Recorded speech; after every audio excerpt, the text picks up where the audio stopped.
Welcome, I'm Steve Johnson, Chief Investment Officer at Forager Funds, and I'm here with our Aussie Fund team to talk about the takeover frenzy that's hitting the ASX at the moment. In our own portfolio, we've had 4 takeovers in this financial year alone.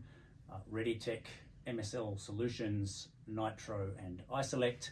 And if you throw Apollo and Tourism Holdings into the mix, that's 6 stocks out of a portfolio of about 30 where there's been corporate action over the past year. So gents, what is driving all of this takeover activity in the portfolio? Well, we've seen significant corrections in the share prices of smaller industrial companies, and especially so in the tech space.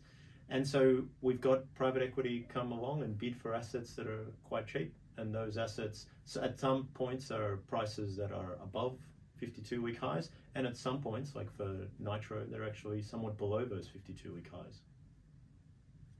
That's right. Private equity has a lot of dry powder to deploy, particularly in environments like this. For example, Potentia, who's the bidder for Nitro, they just raised a fund of $635 million, I think. And that's just gives you a sense of the amount of dry powder out there. It's a really great private equity asset, right? Because you've got really nice recurring revenue streams. You've got the ability to take cost out. You've got the ability to bolt on other businesses. And in a couple of years' time, these businesses can come back to the market and they look much healthier, larger, and can earn more substantial premiums than what they had previously been trading at. Yeah, I think technology one is the one that they all point at and say, if we can bring something back to market that looks like that, then investors are going to love it and we'll make 5 and 6 times our money here. We can actually see scenarios in some of these cases where that is the outcome 4 or 5 years down the track. Gas, it's been really hot in that tech space with private equity, not just private equity deals happening out there, but what other sectors do you think are ripe for this sort of action? Well, the other obvious candidate is healthcare. It's known for being very defensive in all economic environments. Just very recently, we had an approach, KKR approach Ramsay, that it didn't eventuate in a transaction. Ramsay is still trading, but we also had IFM buying recently, agreeing to buy PRP, which is the radiology provider. We own an asset in the space called Integral Diagnostics. It's at a much lower multiple than the transaction that was announced, and it's a space that has a lot of activity at the moment. Gaston touched on Ramsay falling over there. Not all of these deals get done. There's the ratio of them being announced to being done is certainly not 100%.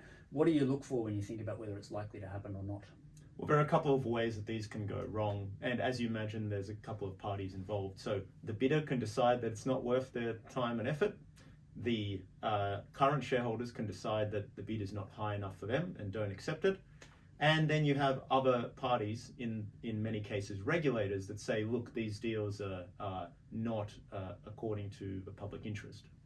And we've had a couple in each one of those buckets. So iSelect is one which has had to seek ACCC approval in the process of doing that now. THL and Apollo actually had to go through quite a lengthy process on that side and came out of it quite successfully after divesting some assets. We've got MSL, which is probably highly likely given the price seems quite attractive, but again, current investors still have to vote in favor of that. And then ReadyTech, where the largest shareholder outside of the existing private equity shareholder has said that the 450 bid is actually not significant enough for them to be backing. So one in each bucket there. Yeah, and that's why that ReadyTech is now trading at a pretty substantial discount to what the bid price is there. It's a $4.50 offer and the current share price is about $3.90. So you often see this likelihood play out in where the market trades leading up to the bid as well. With Nitro, for example, it's trading above the current highest bid price because there is some competitive tension there and an assumption that someone is going to pay a higher price before that one is done and dusted. But I think it's a pretty encouraging sign from a portfolio level that we've got our valuations right when private equity companies are coming along and paying you substantial premiums to the current market price. So some good news in the portfolio on that front, and I'm pretty confident that it's not going to be the last of this sort of action that we see in the portfolio. Thanks for tuning in.